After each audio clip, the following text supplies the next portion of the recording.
Science is a tough one because a lot of people feel very intimidated by science. There is this stereotype of scientists locked away in their laboratories or of being so shockingly brilliant that they can't even talk to real people, the rest of us.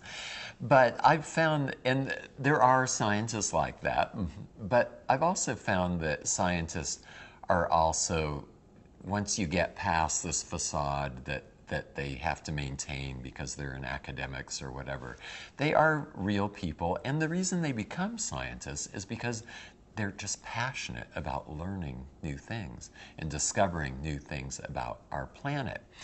And one of the things that made me go into science writing initially was I realized, there are enough scientists to save the planet. But if nobody understands what those scientists know, it's not going to make a difference because politicians are not elected by scientists. They are elected by the general public.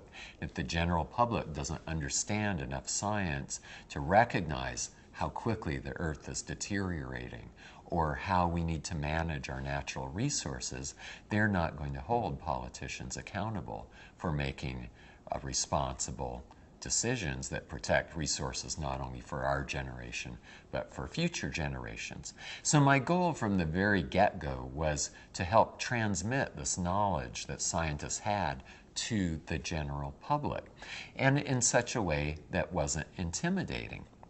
Now, have I achieved that? I'm not sure.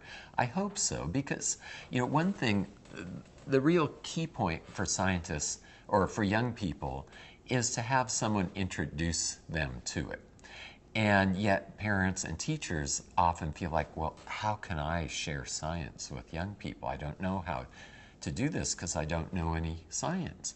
Well, one of the beauties of science books, especially for young people, is you don't have to have any prior knowledge of science to share and discover.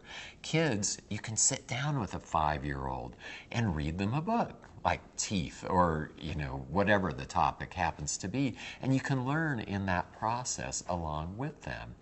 And so one of the goals I've always had is to make accessible science books for young people.